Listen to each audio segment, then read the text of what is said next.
नमस्कार दोस्तों, स्वागत है आपका हमारे चैनल पर, जहां हम आपको दुनिया के उन ऐतिहासिक पहलुओं से रूबरू कराते हैं जिनके बारे में शायद आपने कम सुना हो।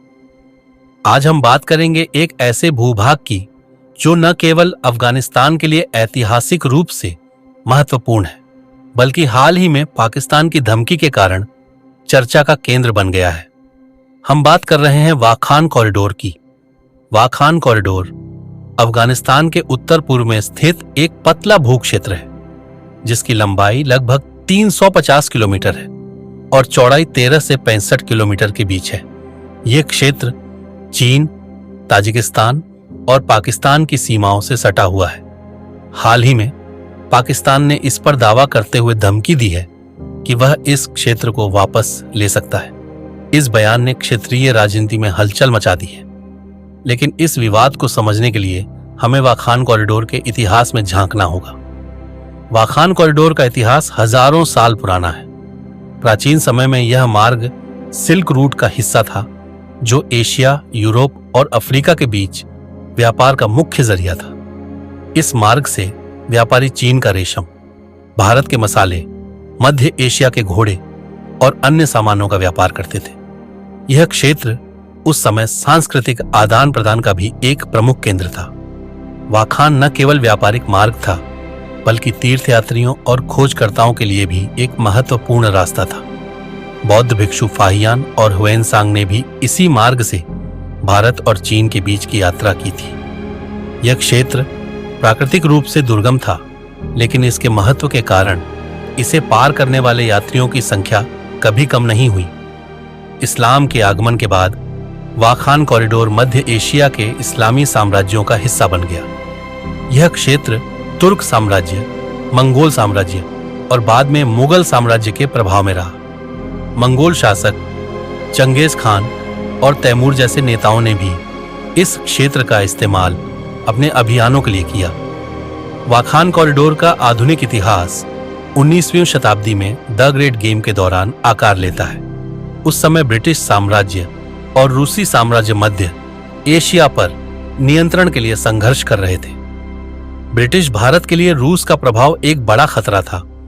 ब्रिटिश और रूसी साम्राज्यों ने एक समझौता किया, जिसके तहत अफगानिस्तान को दोनों के बीच एक बफर जोन के रूप में स्थापित किया गया।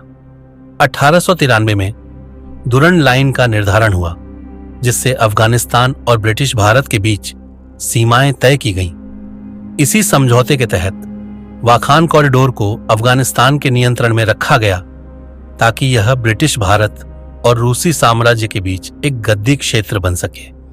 यह रणनीतिक निर्णय उस समय के भू राजनीतिक समीकरणों को दर्शाता है। आज वाखान कॉरिडोर अफगानिस्तान को चीन से जोड़ने वाला एकमात्र भूमार्ग है। यह क्षेत्र चीन के शिनजियांग प्रांत और अफगानिस्तान के बीच एक प्राकृतिक कड़ी है। इसके अलावा यह क्षेत्र ताजिकिस्तान और पाकिस्तान के लिए भी रणनीतिक रूप से महत्वपूर्ण है। हालांकि वाखान का इलाका दुर्गम और विरल जनसंख्या वाला है।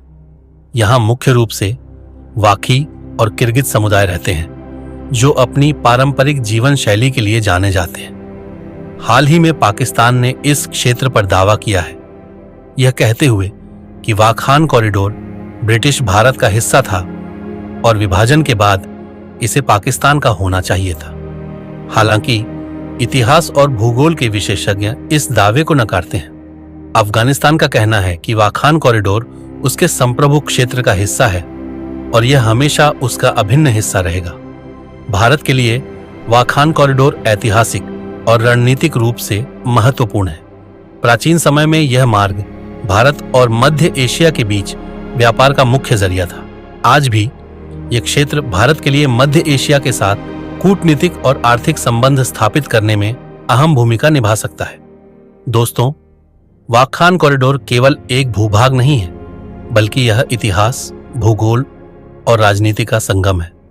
इसका महत्व प्राचीन समय से लेकर आज तक बना हुआ है। पाकिस्तान की हालिया धमकी ने इसे फिर से सुर्खियों में ला दिया है, लेकिन यह क्षेत्र न केवल अफगानिस्तान के लिए बल्कि पूरे क्षेत्रीय संतुलन के लिए महत्वपूर्ण है। अगर आपको यह वीडियो पसंद आया हो तो इसे लाइक करें और शेयर करना न भूलें। चैनल को सब्सक्राइब करें, क्योंकि हम आपके लिए ऐसे ही दिलचस्प विषय लेकर आते रहेंगे। मिलते हैं अगले वीडियो में, तब तक के लिए नमस्कार।